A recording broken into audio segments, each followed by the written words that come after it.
Hoy tenemos a Gerard García, el comandante y jefe, director y presentador del programa Enigmas al Descubierto, el cual ha editado hace muy poco, ha publicado hace muy poco un libro que solo el título nos lleva incluso a pensar, ¿no? A reflexionar.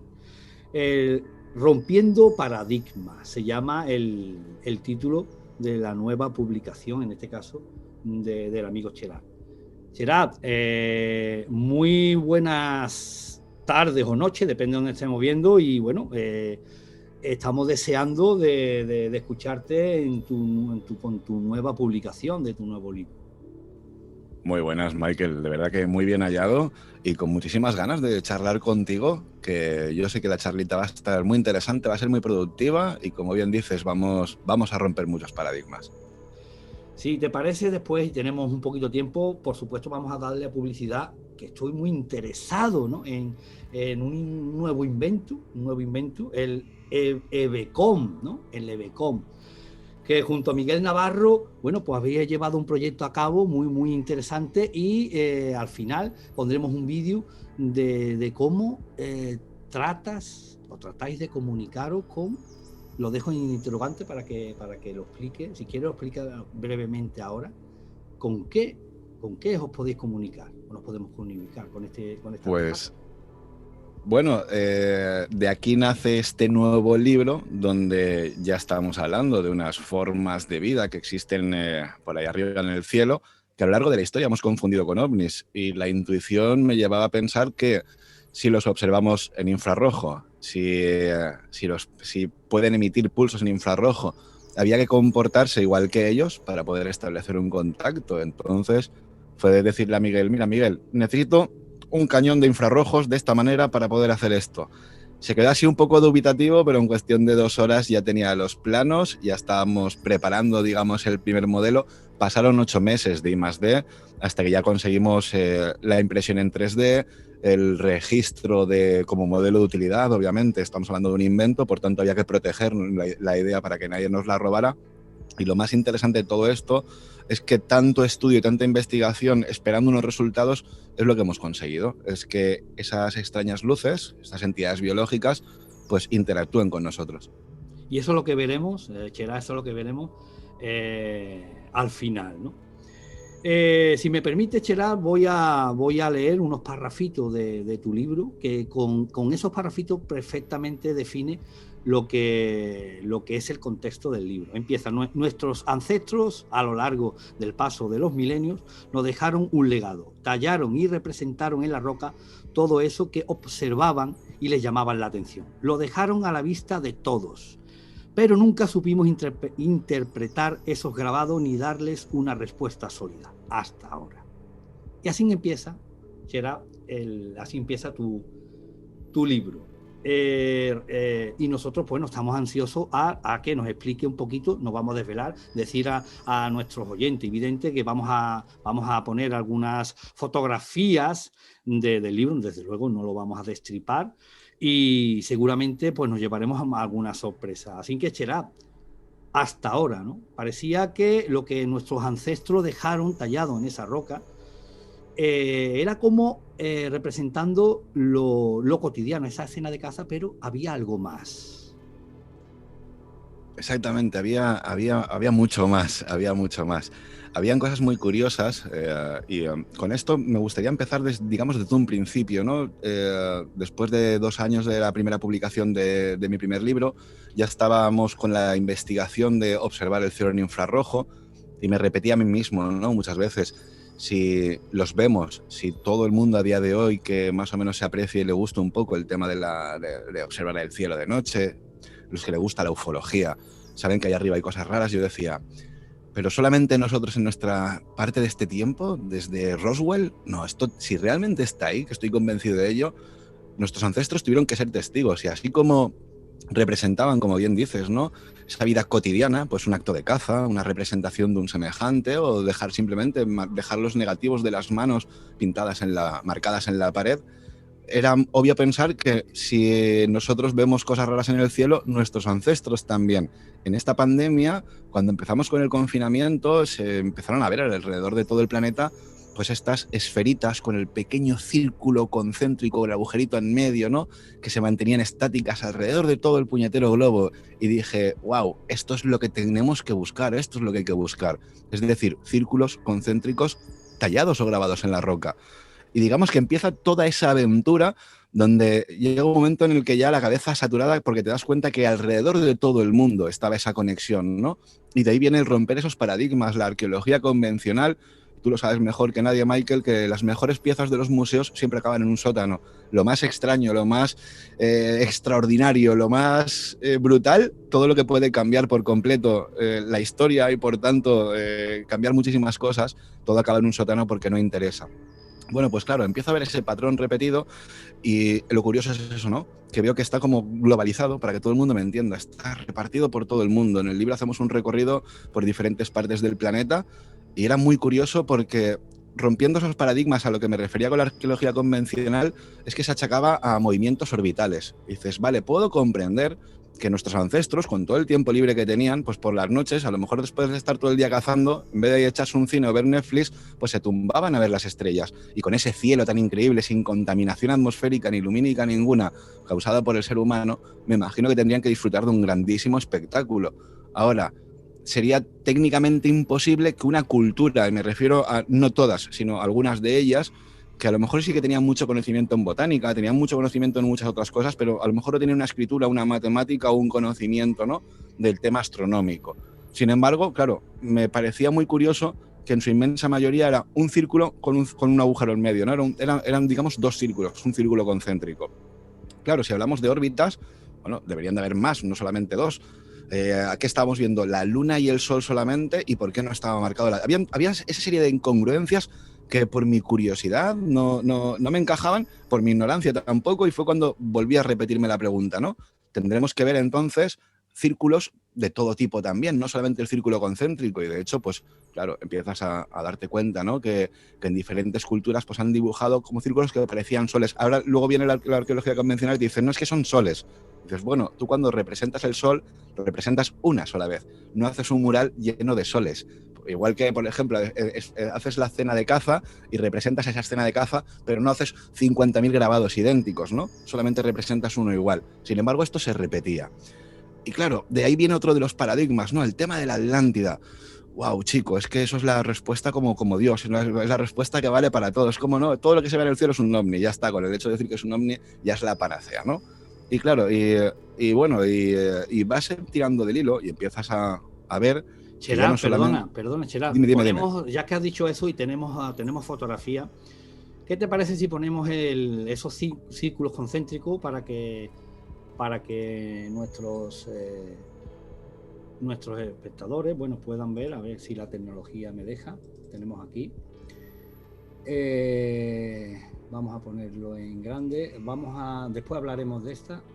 Después hablaremos de esta. ¿Qué te parece? ¿Lo ves? ¿Ves bien, Cherac, la fotografía? Sí. Ahora lo que veo es sí, exactamente, ¿vale? Y se ve esa roca que con el paso del tiempo se ha ido erosionando y son esos círculos concéntricos. En algunas ocasiones no es que sea un solo círculo, o sea, me refiero que en el mismo círculo verás 3 o 4 más también, incluso hasta espirales. Pero es otro tema de las espirales. Sí, lo que me refiero, has tocado el tema de la Atlántida y no aparece en tu libro hay que decirlo, aparece muchísima más fotografía. Esta la obtuvo un compañero mío haciendo un reportaje, estamos grabando un reportaje, Jesús Camacho, y está en Cacho Roano, ¿no? Está en Zalamea de la Serena, en Badajoz, ¿no? Y es uno de los recintos achacados, en este caso a los Tartesos, pero en la puerta de este recinto está el típico sello atlántico. ¿Cuál es el sello atlántico? Es el soldado, en este caso, el soldado con la espada en la mano y señalando a unos círculos concéntricos, pero con una abertura, ¿no?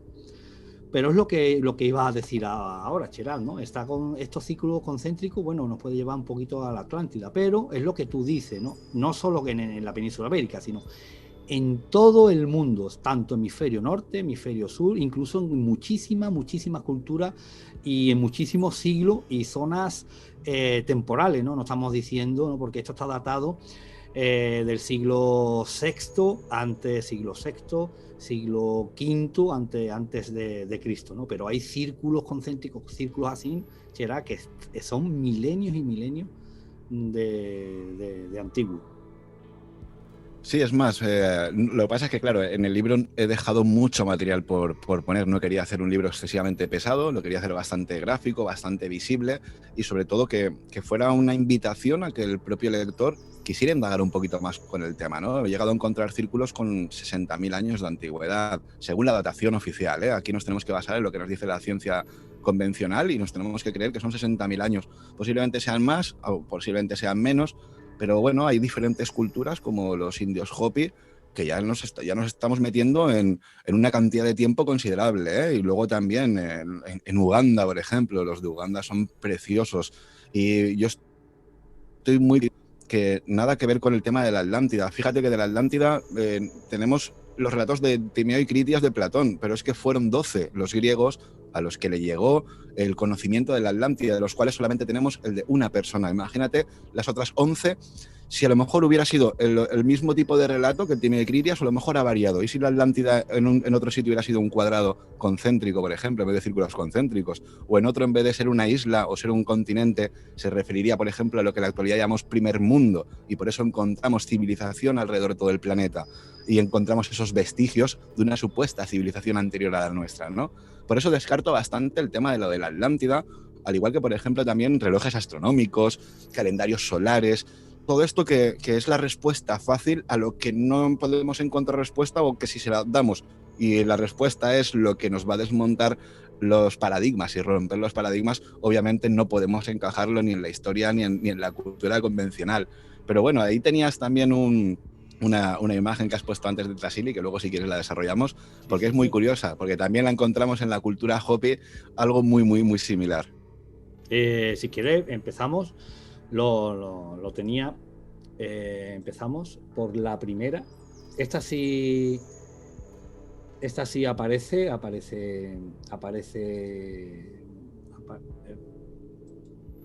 ¿Ves? Esta, dime si no la ves bien, me lo dice, porque bueno. Se ve perfecto, Michael. Bueno, pues nada. Aquí que esto aparece en tu libro, es el Parque Nacional de Tassili, estamos hablando en Argelia, en África. Y bueno, la datación, y lo digo con conocimiento de causa, la datación es unos 6.000 años, ¿no? Es arte neolítico, es un arte neolítico, y bueno, y en el Parque Nacional de Tassili se ha llegado a contabilizar, hemos llegado a contabilizar más de 50.000 grabados o representaciones pictóricas de este arte, ¿no? Y es muy curioso porque Tassili, Najvesh, que es como se llama en idioma berebere o en el tuareg, significa meseta entre dos ríos. Es una cosa muy curiosa, ¿no? Porque más o menos donde empieza, en este caso, el Homo sapiens, en este caso empieza las primeras culturas y empieza a plasmar, ¿no?, su arte. Nos vamos donde aparece, supuestamente, donde aparece la primera escritura, la escritura cuneiforme, y nos vamos a Mesopotamia. Es que Mesopotamia, Cherá, también significa meseta entre dos ríos, ¿no? Es muy curioso cómo el principio de todo va teniendo el mismo nombre, ¿no? Bueno, Cherá, ¿qué podemos ver qué podemos ver aquí? Bueno, yo sin tratar de convencer a nadie, puesto que no es mi intención, es mi interpretación. Precisamente esta pintura, Juanjo Benítez comentaba, ¿no?, en uno de sus libros que claro, decía, en el desierto de Tassili, que Tassili también, si no tengo entendido mal, significa desierto, ¿no? Pero bueno, para que todo el mundo me entienda, en una zona tan árida nos podemos encontrar medusas. Fijaos qué curioso que nos encontramos, digamos, como dos esferas, de las cuales la parte de abajo tiene como una especie como de rayitas hacia abajo y demás.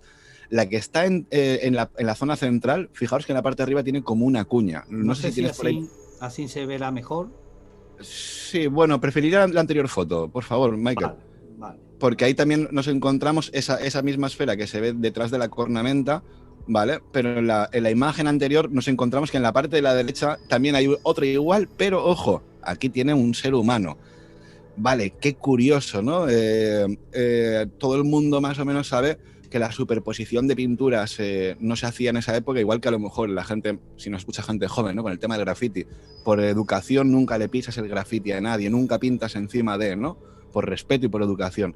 En este caso, qué curioso, nos encontramos como lo que es un ser humano, pero que parece que tiene a esa esferita, digamos, eso que se llama medusas, que curiosamente también la doctora Maggie Adeline Pocock de la Agencia Espacial Europea comentaba que si de existir vida ahí fuera tendría que ser lo más parecido a las medusas y a los hidrozoos, estos seres gelatinosos, transparentes y bioluminiscentes, ¿no?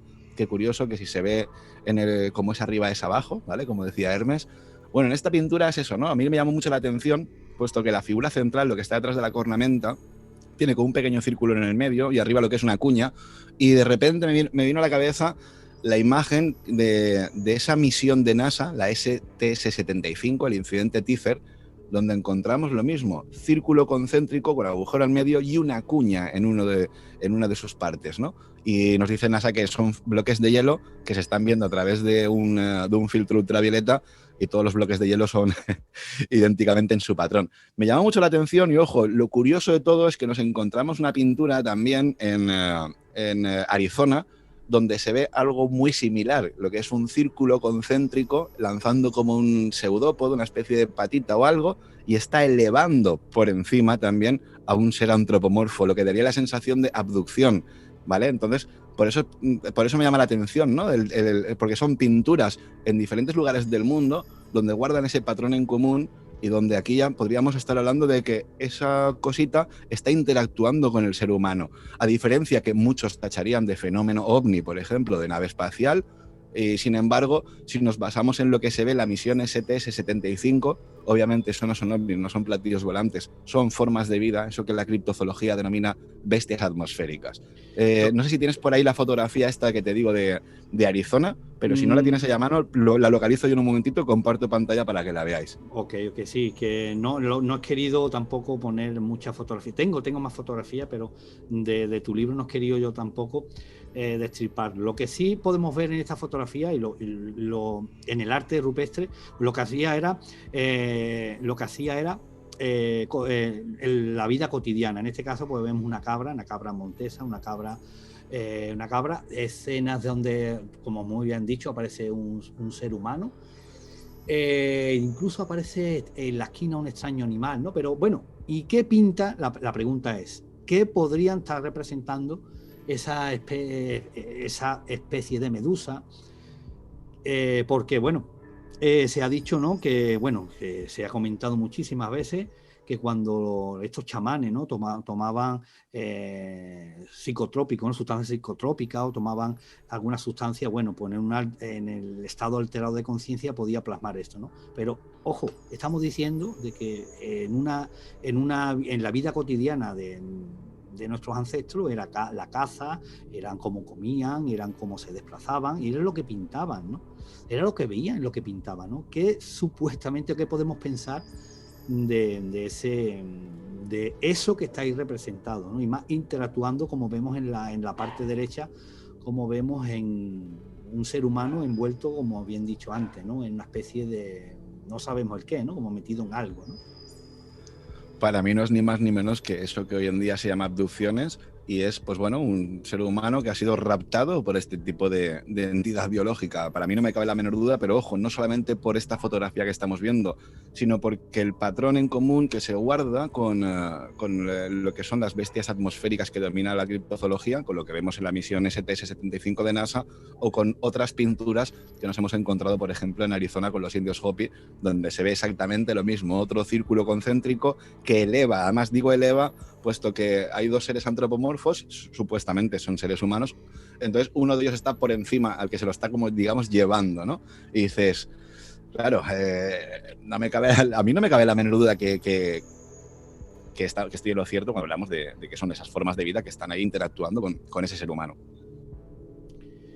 Lo que sí tengo es otra fotografía también de esos extraños Perdóname, seres. Michael, cuando puedas ponme, hazme a mi anfitrión para que yo también te pueda compartir pantalla y así te localizo esa imagen en un segundito. Luego, cuando puedas, no te preocupes. No, no, vamos a quitar, voy a dejar de compartir, la imagen para que, hombre, por supuesto. Y ahora, mm, Me imagino que me tendrás que hacer anfitrión. Voy a intentar, sí. Me tienes que habilitar como anfitrión. lo que pasa es que no sé cómo hacerlo. Vale, pues no pasa nada. No sé si puedes compartir pantalla, como me imagino que tienes ahí el libro a mano en PDF. En un momento dado puedes buscar en la parte de Arizona para que veas el mismo dibujo, más que nada para que la gente entienda a lo que me refiero. O incluso en uno de los capítulos también, que hacemos la comparación con biología extraterrestre, también marco, bueno, como tú veas. Lo dije, lo dije antes, ¿no? Lo dije, mira, estoy ahora mismo abriendo como dije antes, la tecnología no es lo mío, pero que es muy extraño porque Cherá en todas las culturas, incluso culturas importantes, han dejado plasmadas estos extraños encuentros con algo que desconocemos, porque si en una pintura de una caza normal, ¿no? Como hacía cotidianamente, como hacía antiguamente estos pueblos, ¿no? Y aparezca extraños seres, incluso hombres, incluso objetos que no interfieren o que no tienen nada que ver con esto, ¿no? Mira, Michael, antes estabas comentando el tema de los chamanes. Está claro que el tema de los enteógenos ha sido algo ligado a las culturas desde tiempos ancestrales. En todas las culturas se ha consumido drogas de alguna u otra manera.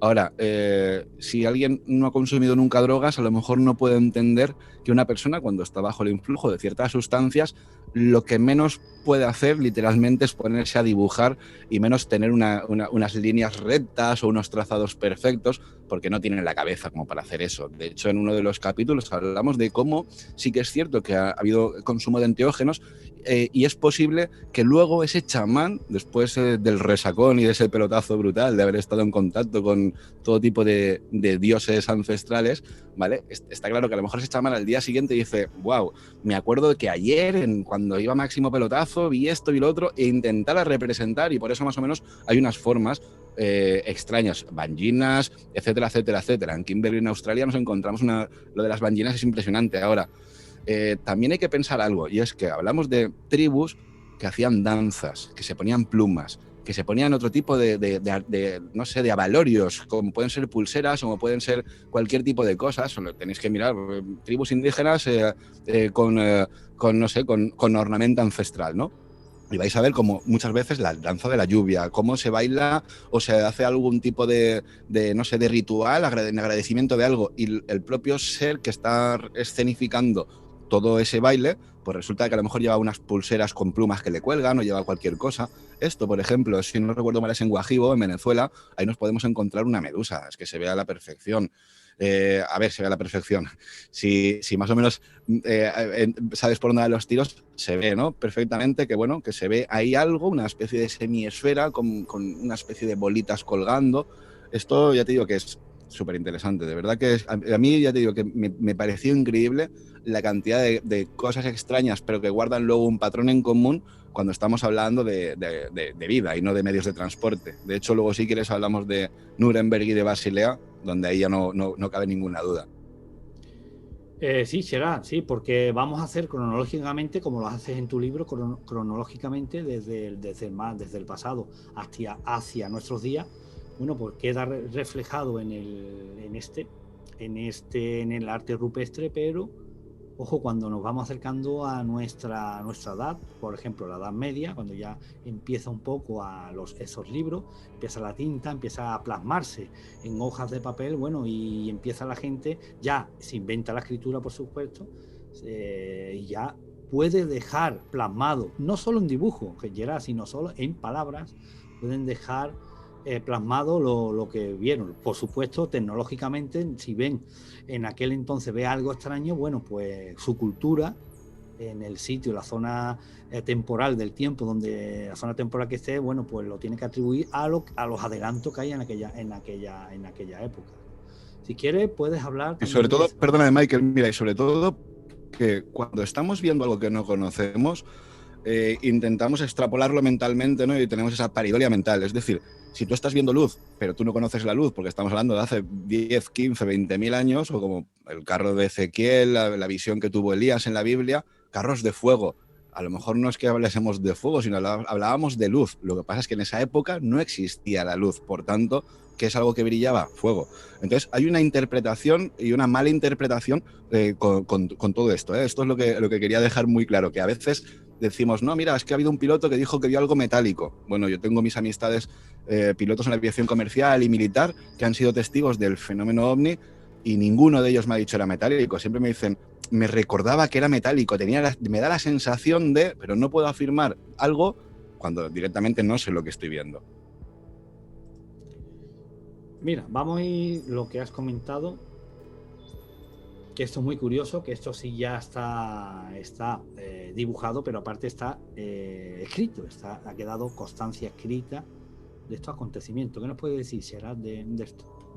Esto es brutal, Michael, esto es brutal. Aquí ya fue cuando uno dice, a ver, todo esto ha pasado desapercibido, de verdad.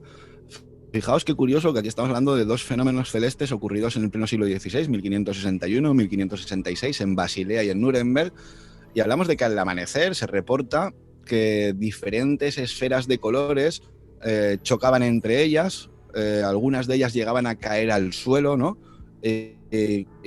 Claro, lo curioso de todo esto es que decían que las que caían al suelo se evaporaban y dejaban como un olor a putrefacto.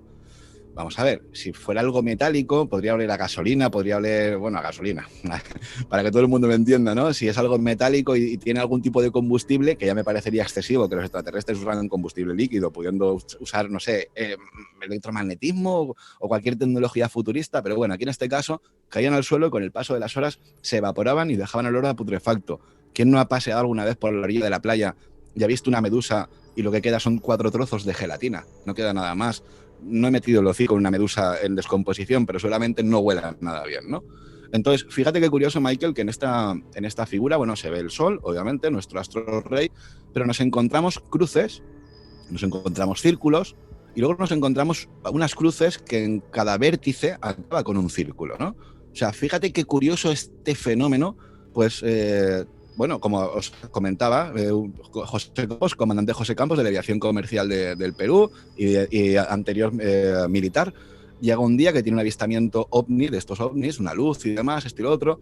Bueno, pues este hombre de Perú le digo, mira, que ahí cerquita de Perú tienes Checta, tienes Huancor, y hay unas piedras con unos grabados. Si algún día te aburres y tienes tiempo, bueno, a los 15 días ya se estaba organizando una expedición de la leche que tenías que abrirte paso a machetazo limpio por la jungla hasta llegar a esas rocas, porque por desgracia eso no está conservado como patrimonio ni nada. Hay que pedir permiso al dueño de la finca, hay que pedir permiso al alcalde, hay que ir con una gente especializada porque hay a unos lugares muy concretos y demás.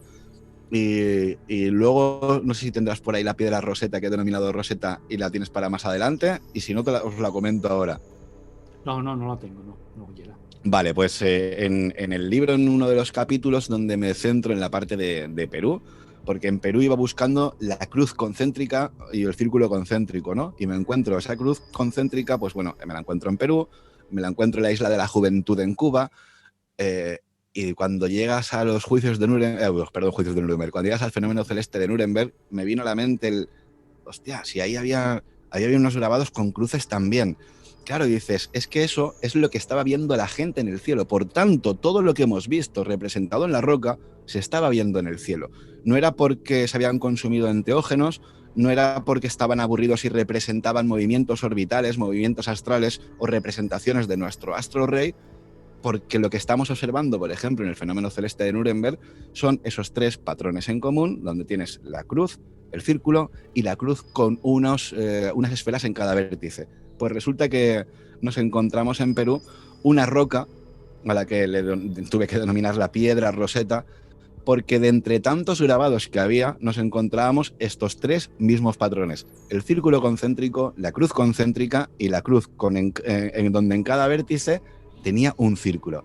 Y dices, blanco y en botella, todo esto quiere decir que nuestros ancestros, ese tipo de fenomenología que iba buscando, ese tipo de simbología, este tipo de patrones, y que he encontrado alrededor del mundo, aquí en este caso tenemos, gracias a Dios, ya empezábamos con la imprenta, gracias a Gutenberg, y ya podemos encontrar como que se narra el testimonio de los testigos, ¿no? Y cómo se narra lo que se estaba viendo literalmente en el cielo. Por tanto, aquí ya no me cabía ninguna duda que estábamos ante un fenómeno celeste, que nada tenía que ver por la imaginación causada por cierto tipo de drogas, ni era aburrimiento, ni estábamos hablando de esa, no sé, ciencia metafísica de no, es que de repente se ponían ahí a mirar los movimientos orbitales. No, para nada, mucho más simple y mucho más sencillo de lo que la gente se imagina. Ni más ni menos representaban literalmente lo que estaban viendo. Y en esa piedra roseta, ya te digo, es que es una lástima que no me puedas poner como moderador, porque te podría compartir las fotografías y si no te las mando aquí en el chat ahora mismo, qué puñetas. Sí, Te las bueno, mando y así. sí, lo puedo, si está aquí, sí, lo puedo buscar, ¿no? Ahora mismo te lo mando. Lo puedo buscar. Gerard, aquí es muy curioso también porque veo una especie de... Lo han dibujado como si fuesen columnas, ¿no? Esa columna con una especie de luces, también esferas, ¿no? Y eso recuerda a muchísimos avistamientos en forma de puro, en forma de puro, avistamientos ovni, esas típicas naves nodrizas, e incluso que algunos han descrito como que tenían ventanillas en esas naves en forma de puro. Y aquí perfectamente estamos viendo, ellos lo han dibujado como columnas, son columnas con incluso sus capiteles algunas, y es muy extraña, ¿no? Es muy extraño. La verdad es que me quedo un poco extrañado porque estamos en la Edad Media y bueno, vamos a buscar, voy a dejar de aquí un poquito de, déjame que busque, porque Tranquilo, mira, yo te acabo de pasar aquí al chat. Te acabo de pasar aquí al chat este que te estoy diciendo y ahora mismo te mando la piedra roseta junto a lo que es con la imagen esta de Nuremberg. No te llega al chat. Ahí las tienes.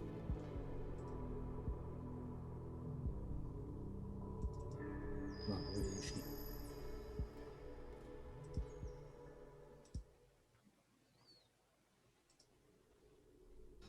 Y aprovecho mientras y te voy a intentar también mandar otra que es muy interesante referente a lo que estamos hablando de las formas de vida del tema extraterrestre.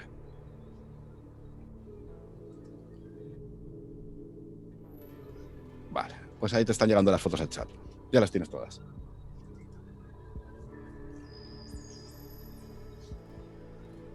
Bueno, pues voy a... Vamos a ver. La tecnología. Aquí la tenemos. Vamos a compartir para que... Aquí tenemos la comparación que has dicho. Perfecta. ¿No, Chera? Vale, ahí marco en rojo a la derecha lo que es la piedra roseta, esa piedra donde nos hemos encontrado diferentes grabados, de los cuales destacamos estos tres. En la parte de la izquierda el círculo concéntrico, que sería lo que encontramos en la imagen de la izquierda, la parte de abajo, en la cruz concéntrica y esa cruz donde en cada vértice tiene un círculo, que también lo tiene representado en el fenómeno celeste de Nuremberg. Claro, aquí dices, vamos a ver, es que casualidad puede ser una cosa, casualidad puede ser, pero que nos encontremos estos tres mismos patrones representados en la roca cuando también se vio miles y miles y miles de años después representados en pleno siglo XVI, pues como comprenderás, a mí aquí fue cuando ya dije, ya no me caben dudas, no podemos negar la evidencia y no podemos negar la existencia de que allá arriba en nuestros cielos hay algo que ha sido representado a lo largo de la historia. Lo que pasa es que en nuestra actualidad pues se ha camuflado con el tema de los ovnis. Todos son ovnis. Ahora, cuando dices que es un ovni, es un platillo volante. Y no, nada que ver la realidad con el tema de los ovnis. Bueno, voy a intentar ahora poner la... Voy a intentar poner... Esa también me has mandado, Cherac.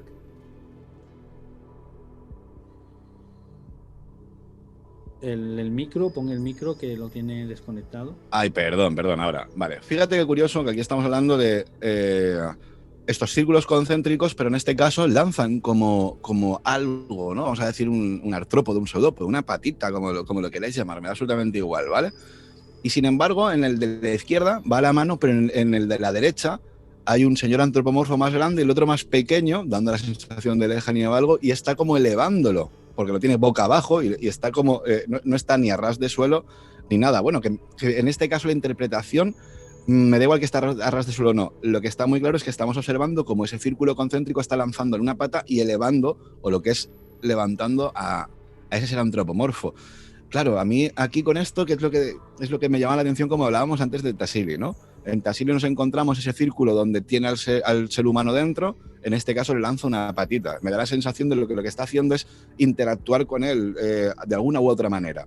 Yo sé que todo esto suena un poquito, para el que no conozca el tema de lo que son entidades biológicas extraterrestres, vuelvo a insistir, leer un poquito sobre el tema de la criptozoología, las bestias atmosféricas, y veréis que, bueno, que son muchos años investigando todo esto y claro, dices, wow, tío, es que el tema es complicado. El tema es complicado, pero ojo, no es que sea complicado, es que nos han metido tanta creencia, tenemos que desaprender tanto y hoy en día la ciencia convencional no está dispuesta, pues a que ahora llegues tú y le digas, no, mira, es que hay una forma de vida diferente, que a lo mejor no se basa en el carbono o en el silicio, sino que se basa, por ejemplo, en el plasma, en otro tipo de estado de la materia también.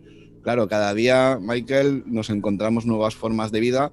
Mira, aquí lo tenéis en diferentes misiones de NASA, ¿vale? Lo que son el círculo con el agujero en medio. Y si os fijáis arriba del todo a la derecha, la de STS-75, esta es muy, muy, muy interesante porque tiene esa cuña y ese agujero en el medio, que viene a ser idénticamente lo mismo que observábamos en Tassili. Es lo mismo, es la esferita con la cuña y con ese agujerito en el medio. Luego, por cierto, perdóname, esto nos dicen que son bloques de hielo, ¿vale? En diferentes años, diferentes misiones y tienen todos el mismo patrón. Y ojo, y están grabados bajo el espectro ultravioleta.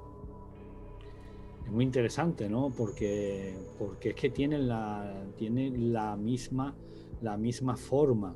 Pero es que sigue las representaciones pictóricas siguen, ¿no? Y ahora vamos a ver lo que es la Edad Media, vamos a ver cómo queda cada vez. Los artistas, bueno, se esmeran, ya hay otros artes pictóricos, ya en la historia del arte, ¿no? Y queda plasmado. Y es verdad que en muchas obras de arte, será donde aparece casi siempre es origen religioso, ¿no?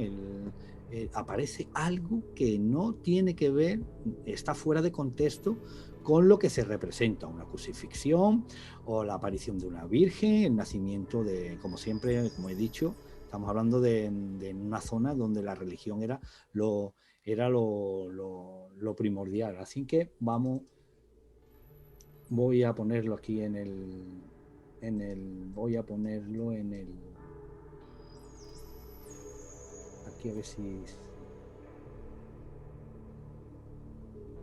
sale.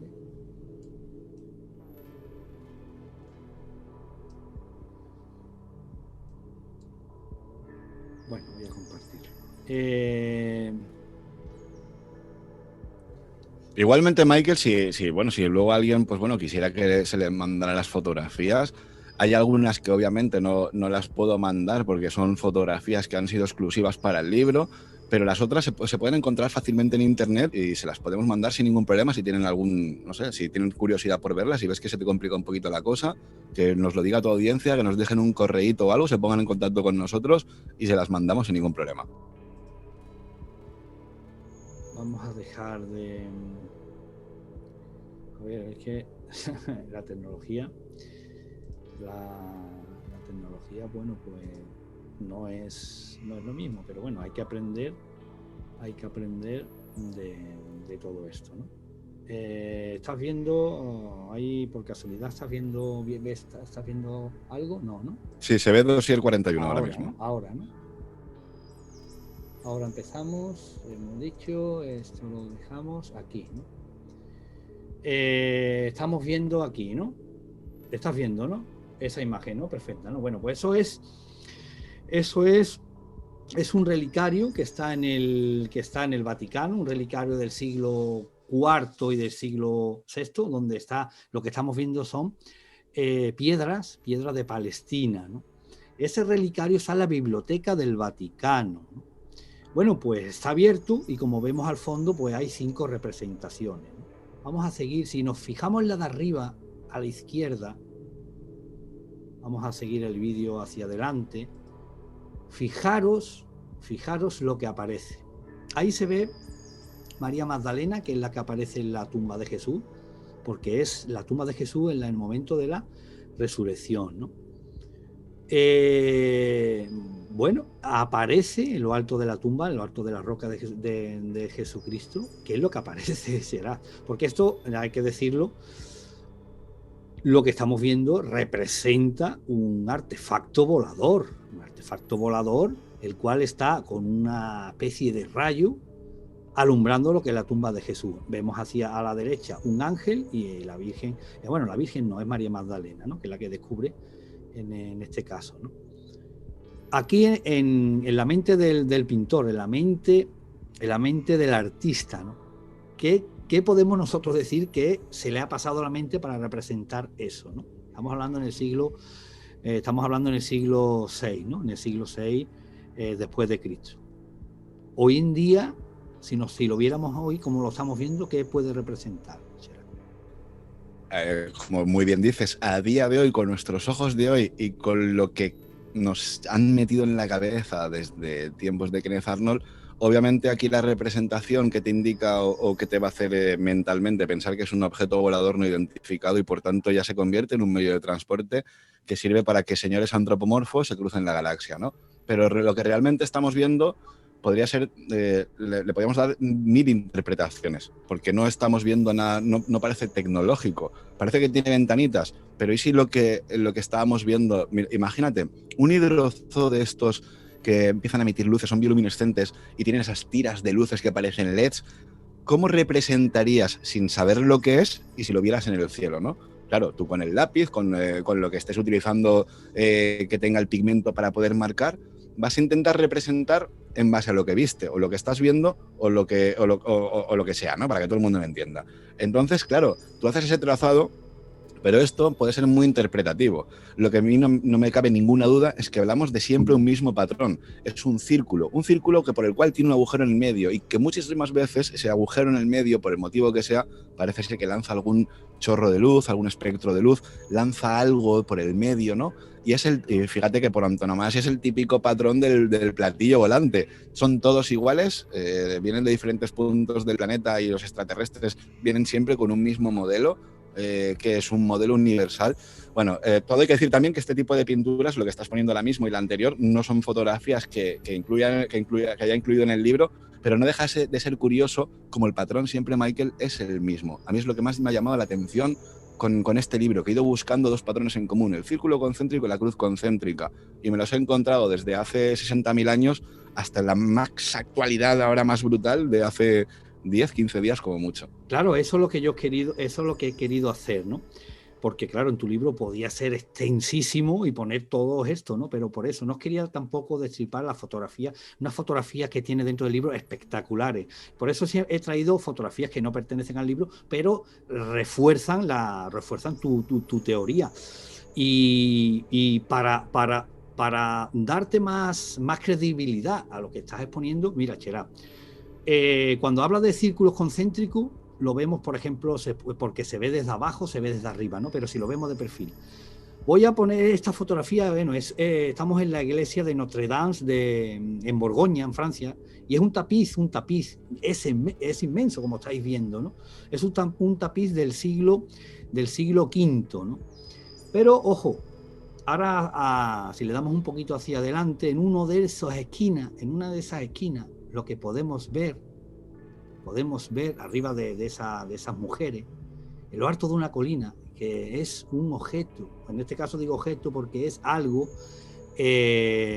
negro en forma de sombrero, ¿no? Y que está elevado, no está representado ni que estuviera en el suelo, ni que fuera la cúpula de algún edificio, sino que está sobrelevado, ¿no? A poca altura, pero está sobrelevado. Cuando hemos hablado hoy de lo que pensaría estos artistas, pero si ahora en otro cuadro de en diferente época, de diferente artista, como vemos aquí, justo en las esquinas también izquierda y derecha, vemos el mismo tipo de lo que sea, el mismo. Y bueno, y este es otro tapiz, ¿no? Se llama El Triunfo del Verano y está en 1538. Está en el Museo Nacional de Baviera en Alemania y lo estamos viendo. Será, si lo vemos de perfil, lo vemos así, pero si lo viéramos de arriba, sería círculos concéntricos. Si lo viéramos de Pero arriba, ni más ni menos. seríamos círculos concéntricos, ¿no? Es muy, muy Sí. interesante. Sí, y Y fíjate que, perdóname, pero fíjate que curioso, que es que el patrón siempre es el mismo. Estamos hablando de tapices que, ojo, nos hemos centrado ahora en esta época más o menos moderna, ¿no? En esta era moderna, pero podemos tirar 5.000 años atrás en el tiempo, 10.000 años atrás en el tiempo, hasta 60.000 años atrás en el tiempo, ¿no? Entre todo este espacio de tiempo no ha variado ese platillo volante. O sea, siempre es el mismo, se han quedado con un modelo y ya no fabrican más. Claro, estos siempre son las preguntas que nos hacemos como seres tecnológicos y pensando en que, obviamente, si existe vida ahí fuera y demás, también tienen que ser antropomorfos, se tienen que desplazar en naves espaciales y demás. Bueno, no sé, yo tengo mis dudas porque a día de hoy no tenemos evidencia absoluta, evidencia ninguna, tenemos malas interpretaciones de que exista vida extraterrestre como nos la han contado, ¿no? Me refiero a que por matemática y estadística pura tiene que haber infinitas civilizaciones y culturas antropomorfas menos evolucionadas que nosotros, igual de evolucionadas que nosotros y muchísimo más evolucionadas que nosotros. Ahora, que tengamos evidencia, prueba, algo palpable, algo que se pueda demostrar, no. Lo que tenemos es a lo largo de la historia una serie de grabados, una serie de pinturas, una serie de representaciones que podemos interpretar de diferentes maneras, pero claro, obviamente, ahora mismo interpretamos como ovnis, porque estamos en esa etapa de la tecnología, del conocimiento del universo, pero fíjate qué curioso, si hablamos del carro de Ezequiel, la visión del profeta Elías, hablaban de carros de fuego, ya no hablaban de... No, eran carros de fuego. ¿Por qué? Por el estruendo que hacían, sonaban como carros y como eran ruedas que giraban entre sí mismos, fíjate, ruedas, círculos concéntricos, y eran de fuego. ¿Por qué? Porque no tenían ni idea lo que era la luz. Posiblemente en tiempos de la... Bueno, posiblemente no, segurísimo, en tiempos de la Biblia existían los animales bioluminescentes, habrían luciérnagas y habrían animales que producen luz, son bioluminescentes, como este tipo de plancton que te puedes encontrar, pues bueno, al sur de Tenerife, que vas andando por la playa y se va iluminando la playa según vas andando. Es una pasada, es increíble. Y son seres microscópicos que producen luz, pero también podemos encontrarnos a esa sepia, la sepia o el pulpo, que pueden metamorfosearse, imitar a un animal que tengan enfrente. Fíjate que curioso también que se habla siempre que los pulpos son los posibles extraterrestres, ¿no? Pues yo creo que quien opina eso no va tan mal encaminado. No estoy diciendo que un pulpo sea un extraterrestre, pero la forma de vida que esté por ahí arriba será lo más parecido a un pulpo por las capacidades que tiene de metamorfosearse muchas veces, cómo puede cambiar la pigmentación de su piel, esa bioluminiscencia, cómo puede cambiar de color, o incluso esos hidrozoos, que son, bueno, pues parece, si los vieras en el cielo, un bicho gelatinoso transparente y empieza a emitir luces, que vas a pensar que es una nave nodriza, por Dios, claro, por supuesto. Eso es el inconsciente colectivo ahora mismo, cualquier cosa extraña en el cielo lo extrapola ovni, y el ovni automáticamente es un platillo volador, no tienes más variantes ni más opciones. Y vuelvo a insistir, si tiras de la historia, si tiras de cierto tipo de evidencias y sobre todo cuando empiezas a ver piezas del puzzle que te encajan, como lo de la piedra Rosetta y el fenómeno celeste de Nuremberg, que en una piedra que se representen tres patrones idénticos, pero idénticos a lo que te encuentras en Nuremberg en 1561, lo que se veía en el cielo, no podemos negar que eso está. Ya hemos dado un paso, ya el escéptico de turno no puede negar la evidencia que nuestros cielos a lo largo de la historia y en la actualidad, lo que pasa es que ahora, claro, vamos masificando en poblaciones, mucha contaminación lumínica y atmosférica y no tienes esa capacidad, ¿no? para poder visualizar un cielo prácticamente limpio todas las noches. Pero estoy seguro que quien disfrute de unos cielos limpios cada noche de su vida, con que se asome y mire un poquito para arriba, alguna vez va a ver cosas raras. Y si lo hace a través de un visor infrarrojo ya, ni os cuento. Ahora, no nos cabe ninguna duda, Michael, que ahí arriba hay algo, yo lo tiro por el porte, del cual no tengo ninguna evidencia, pero sí he visto que ahí arriba hay algo, tiene un comportamiento que nada tiene que ver con algo mecánico, sino biológico, y de ahí, pues bueno, de entre tantos viene este libro, la investigación que estamos con el EBECOM y con la visión infrarroja, y yo creo que es un un punto que marca un antes y un después con la mal llamada ufología, puesto que no hablábamos de objetos, sino de formas de vida. Gerard, se me ha venido a la mente, y es muy curioso lo que acabas de decir. Mira, para buscar vida afuera, vida extraterrestre o vida, hay que profundizar en la Tierra. Eso se dio cuenta Neil Armstrong, por ejemplo, en las fosas abisales, las fosas de las Marianas. Esos animales, que como tú has dicho, la luminiscencia es lo que utilizan, se asemejan más a vida extraterrestre, porque el consumo de oxígeno casi no existe, ¿no? ¿Qué es lo que pasaría? ¿Qué es lo que vería? ¿Qué sensación tendría Neil Armstrong? Que lo primero que hizo cuando vino supuestamente también, porque hay quien dice que no estuvimos en la Luna, ¿no? Inmediatamente organizó muchas expediciones al interior de la Tierra. En una de ellas fueron él suponía que la cueva de los Tallos era una de las grutas más hondas, y en este caso más que penetraba más en la Tierra, y él estuvo allí muy interesado y fue, ¿no? La vida, cuanto más en el interior de la Tierra, más se asemeja a la fuera de la Tierra, ¿no? Tu teoría es muy interesante al decir que por qué no hay vida en esas capas, porque se supone que son en las capas, ¿no? Será en las capas externas de la atmósfera, ¿no? Ya no estamos hablando en el espacio exterior, ¿no? Sino estamos dentro de la atmósfera, ¿no? En la estratosfera, que es la capa más externa ya de la atmósfera. Y ahora que lo has comentado tu invento, ¿no? ¿Qué te parece si ponemos un vídeo y comentamos y comentas todo lo que quieras referente a esos supuestos seres orgánicos, seres vivos? No, como bien has dicho, no estamos hablando de naves, no estamos hablando de artefactos construidos por otra inteligencia, naves de transporte, sino seres vivos de materia orgánica, que tiene un comportamiento y que incluso interactúa con vosotros, ¿no? Y tengo aquí para que tú vayas comentando lo que realmente estamos, espérate un momento, porque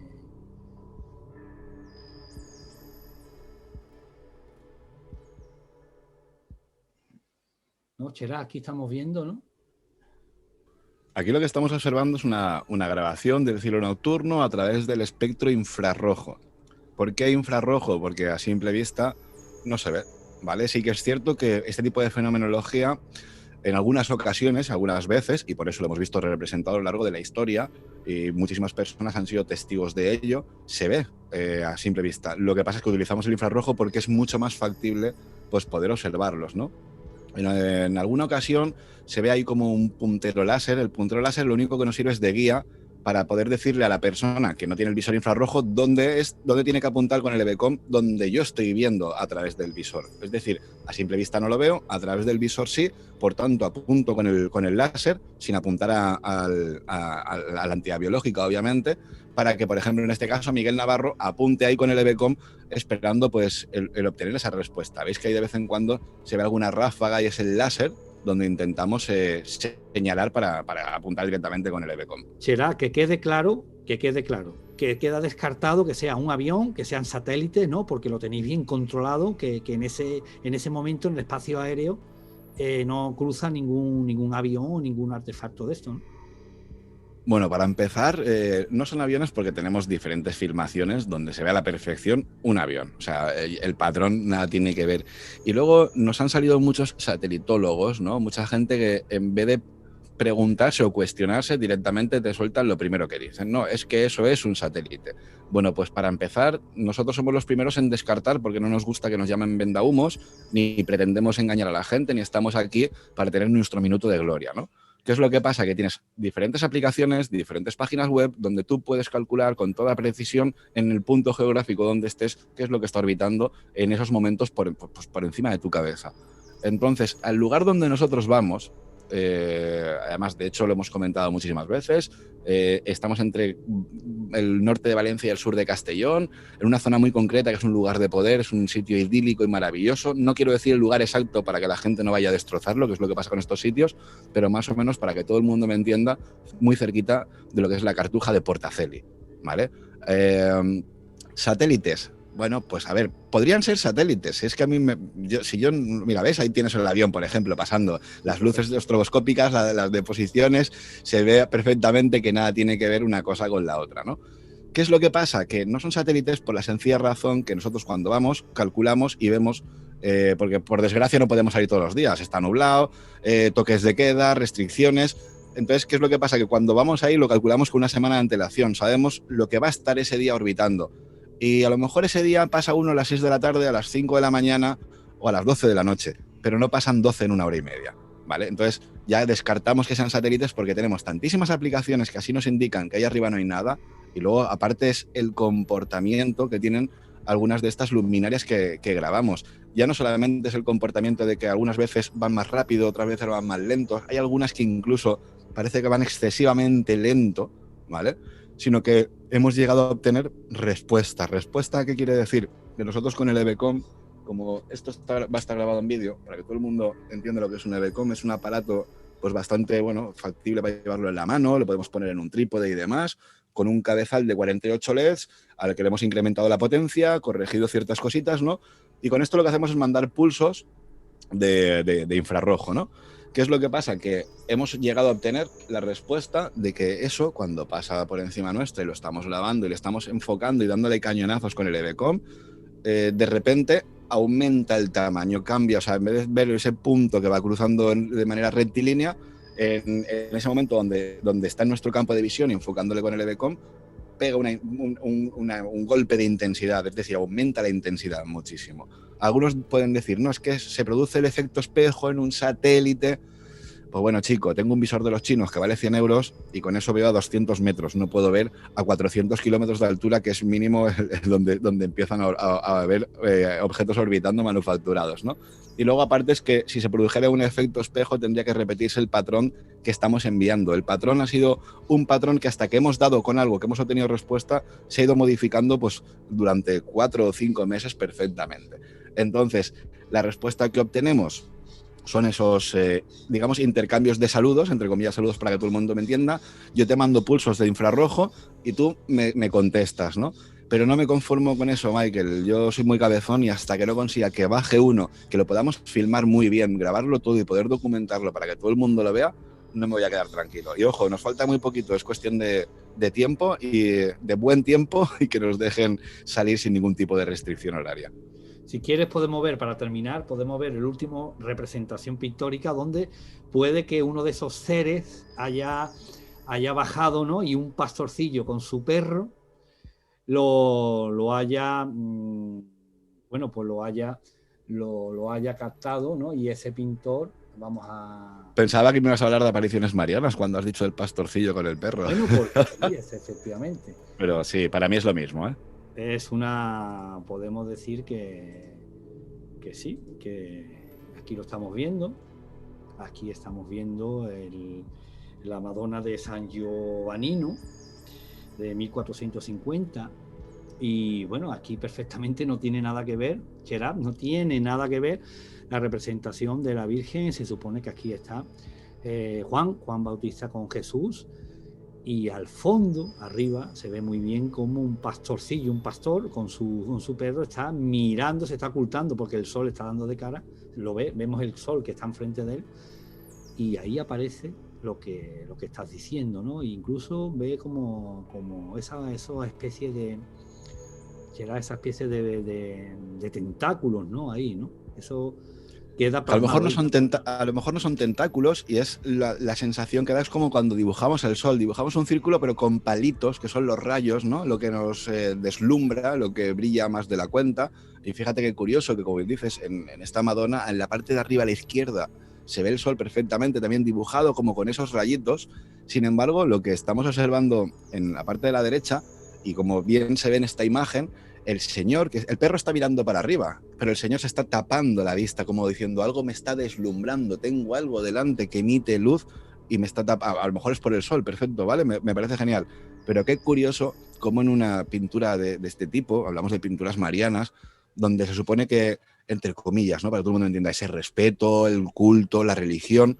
Pero claro, aquí nos encontramos algo que el artista dijo, esto tengo que dejarlo representado de tal manera para que no pase desapercibido. Ojo, hablamos que en muchísimas pinturas nos encontramos mucha simbología, mucho tema de símbolos que solamente se conocen, no son para cierto tipo de personas y demás, pero aquí no, aquí está dejando el mensaje muy claro de esto es lo que se estaba representando porque se estaba viendo literalmente en el cielo. De hecho, ahí tenéis a ese señor con el perrete que está mirando para arriba y diciendo, wow, ¿qué es lo que estoy viendo? No podemos negar la evidencia. Ahora, pensar que eso es un objeto, a mí me parece genial que la gente crea en ovnis y demás, pero quien crea en platillos volantes, me gustaría que hiciera acto de conciencia, no ahora, escuchando este programa, sino cuando ya se meta en la cama, que esté más tranquilo y demás, y piense y se haga la pregunta de ¿por qué creo en esto? Porque posiblemente las respuestas que le vengan a la mente es mucho vídeo de internet, YouTube a saco, documentales de alienígenas ancestrales, Von Däniken,